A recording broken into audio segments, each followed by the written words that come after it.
Muy buenos días, estudiantes.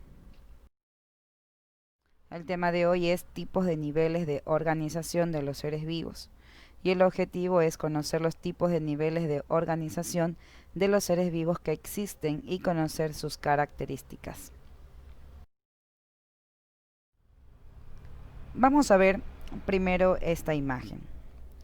Aquí tenemos nosotros, básicamente, ¿qué?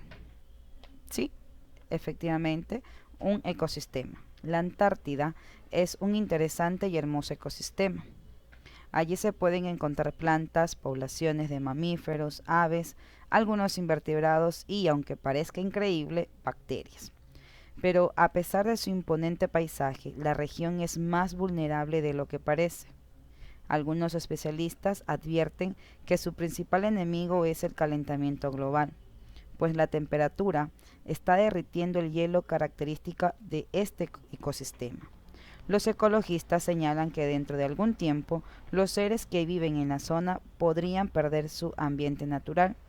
Uno de ellos es los pingüinos de Adelaida, la especie antártida más abundante cuya población se ha reducido con tanta velocidad que dentro de unos 50 años es muy probable que no existan más en esta península.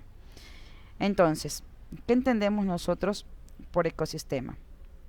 ¿Qué entendemos nosotros por la preservación de ciertos animales o ciertas especies?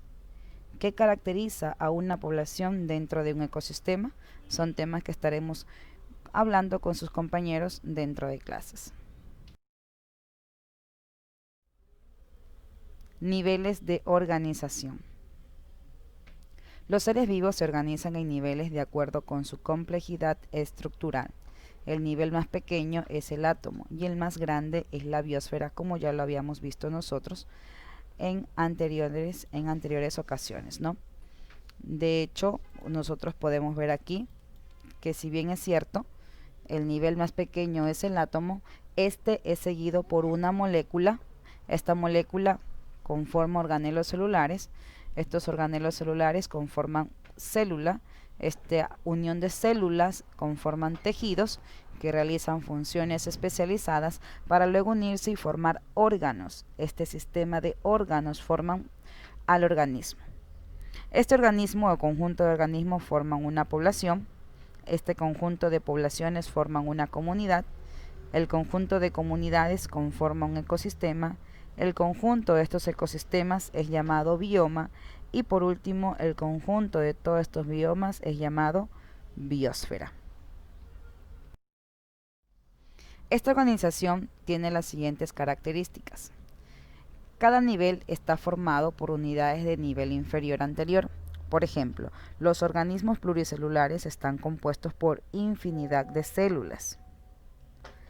No todas las propiedades de un nivel se deducen de las propiedades de las partes que lo componen. Por ejemplo, la temperatura de un cuerpo humano está entre 36 y 37 grados centígrados, pero esta propiedad no se conoce por el estudio de las células, sino por ¿cuál? En este caso, propiedad de la homeostasis, ¿verdad? Las nuevas características en un nivel se conoce como propiedades emergentes y surgen por la interacción entre las partes que componen a un nivel inferior. Niveles de organización abiótica. Tenemos los átomos y las moléculas se encuentran en este nivel de organización. Se presentan en seres vivos y no vivos. Aquí tenemos nosotros los niveles abióticos. Tenemos aquí al átomo, moléculas, el conjunto de estas moléculas forman macromoléculas y estas a su vez organelos para luego darle la vida a una célula. Bien, aquí tenemos nosotros a un átomo, el cual es la unidad estructural de la materia. Todo lo que tenemos alrededor está formado por átomos. Todo lo que ocupa un lugar en el espacio, en este caso es materia, y esta materia está conformada por átomos. Y estos a su vez por electrones, protones y neutrones.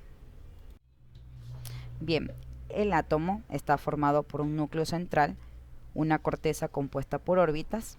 El núcleo de cada elemento químico contiene una determinada cantidad fija de partículas denominados protones. con carga eléctrica positiva, es decir, todo lo que es más, estos son los protones, e igual cantidad de partículas denominadas en este caso neutrones. Estos neutrones tienen carga neutra y son los que están orbitando alrededor del átomo. Bien, entonces, las moléculas, en cambio, cuando se unen dos o más átomos de un mismo elemento o elementos diferentes, forman moléculas. Un ejemplo es la hemoglobina, la proteína que se encuentra en los glóbulos rojos y que se encarga de transportar el oxígeno y el dióxido de carbono en la sangre. Aquí vemos nosotros una molécula. También tenemos otro ejemplo, por ejemplo, en el agua. H2O está formada por dos moléculas de hidrógeno y una molécula de oxígeno, ¿sí? Niveles de organización biológica.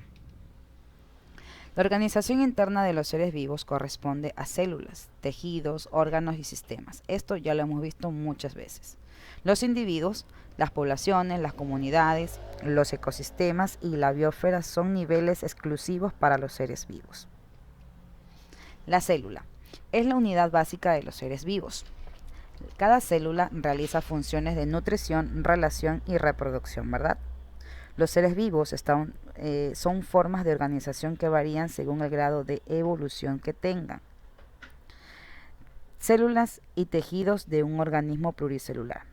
Estas son las células, estas son las uniones de células que forman un tejido. En este caso, aquí tenemos un ejemplo de un organismo pluricelular. Recuerden que las células también pueden ser unicelulares. Estamos ya nosotros hablando de los niveles de organización biológica, básicamente de la estructura del organismo. Los tejidos y órganos. Los tejidos se agrupan para formar órganos que cumplen funciones dentro del cuerpo. Por ejemplo, en los animales, el estómago consta de diferentes tejidos y es un órgano donde ocurre parte de la digestión. En las plantas, en cambio, el tallo está conformado por tejidos dérmicos, fundamentalmente y también vascular, y se encarga de conducir los nutrientes a toda la estructura de dicho organismo. Los órganos y sistemas. Varios órganos se agrupan en sistemas para realizar una tarea coordinada. Por ejemplo, los órganos como la boca, el esófago, el estómago, el hígado, el páncreas, el intestino delgado y el intestino grueso se asocian para realizar la digestión.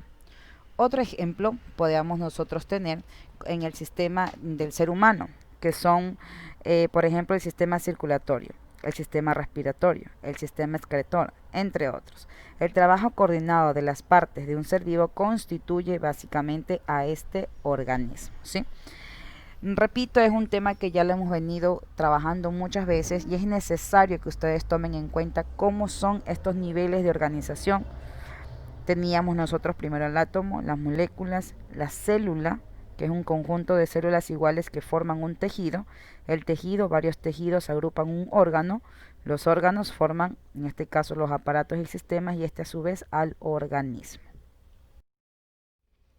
Vamos con otro nivel de organización, que es el nivel de organización ecológica. Los individuos se organizan y forman poblaciones, comunidades y ecosistemas que están inmersos en la biosfera de nuestro planeta. Los individuos son seres únicos que se caracterizan por la particularidad de su información genética, con base en la forma de organización celular. Los individuos se clasifican en unicelulares y pluricelulares, o también conocidos como multicelulares. Como ya lo habíamos visto nosotros, unicelulares más de una célula, unicelulares tienen solo una célula y esta misma célula se reproduce y hace todas las funciones básicas como es la de nutrición, relación y reproducción. Mientras que las pluricelulares, como ustedes ya saben, es más de una célula y el conjunto de estas células se dividen para poder realizar las diferentes funciones que realizan los seres vivos, ¿sí? Bien.